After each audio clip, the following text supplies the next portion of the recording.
Great, thanks very much, Wayne. Yeah, I'm pretty excited about today.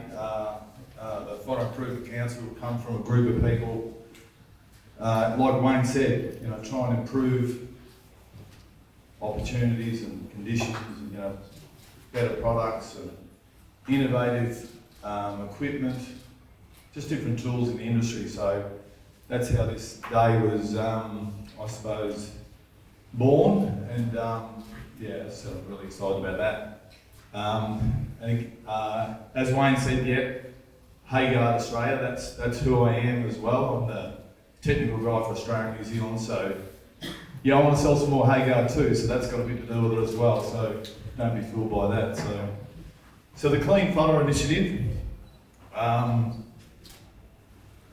just work. So like I said, in the last 15 years, we've sort of gained, as a group, more knowledge on, what gives us issues when making hay, Everyone talks about moisture and things like that, but the microbial activity in hay and silage has a huge part where problems come from and things like that. So today is going to be a lot of discussion around that, which I think you'll get a lot from. And using the information, hopefully we can improve fodder quality, for our animals, our end users pretty much. They're the guys that are using the product. Probably going to try and get them to pay a bit more money for it sometimes, I think, because it's not a cheap thing to do to make hay. So again, the day will be about that as well. So the things we're going to discuss today, how the microbes affect the fodder with hay fires. So it'll be a good presentation on that. The impact on animal health. We're fortunate to have some clever people in the room talk about that. How to manage those microbes and how we deal with it, and to improve the quality. Understand, what's going on. The moisture and microbes when we're trying to get that hay dry quicker, and improve yields and efficiency, and we'll show that in one of the presentations today as well. So who it affects? It's right from the grower, the contractor, and the livestock producers, nutritionists that are trying to feed animals, those ruminant animals. So working together, hopefully, we can show the benefits of making that hay in a shorter time, and dealing with those mold and use issues in the hay and silage. So the primary objective, safety. Hay fires, because everyone, as soon as you say you want to bale hay in a shorter time, bloody hell, moisture, all of a sudden, it's going to burn the shed down. And I know the guys that are using this process where they're trying to make hay, or are making hay in a shorter time, their neighbours are all looking over the fence going, can't wait to see the smoke come out of that shed. They're sure it's going to burn. They don't understand what we're actually dealing with and what we're achieving. So there'll be good discussion about that today.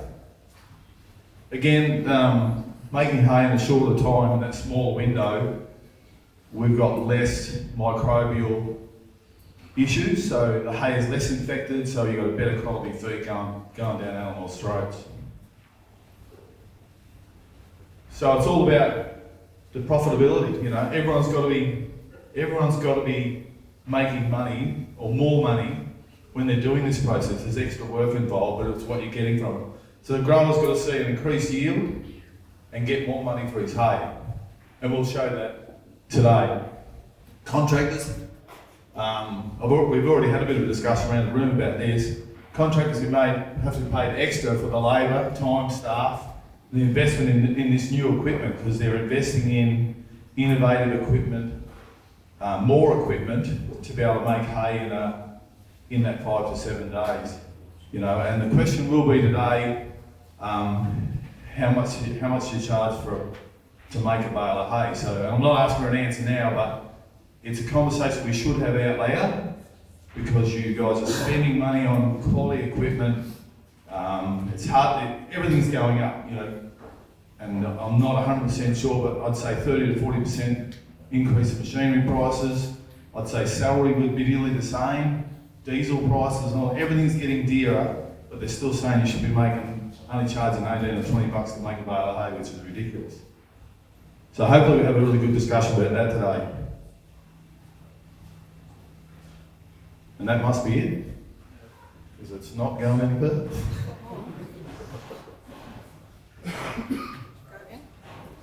Here we go.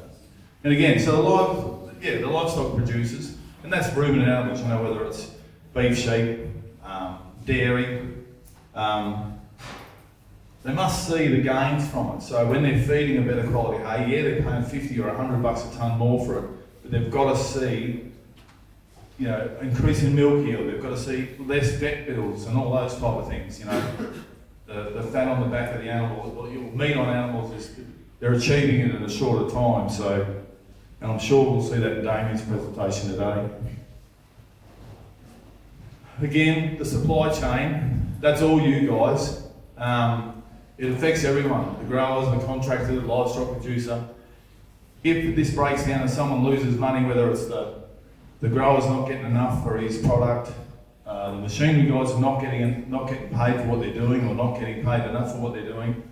As soon as that breaks down, everyone goes, oh bugger, let's just go and do it the way we used to do it. We'll just cut it and let it dry and we'll bale it in 3 weeks, and why are we going to spend any extra time tedding and all those type of things? So, and again, that's right down to the guys feeding, you know, not getting the value out of the feed. He's saying, well, why am I paying any more money for this? So, and certainly it's very easy to go back to the old ways, you know, back to the way it was traditionally done. But we've got equipment, technology, we've got smart people that know how to do this job. So, but yeah, it's I suppose as a group trying to promote every positive aspect of it.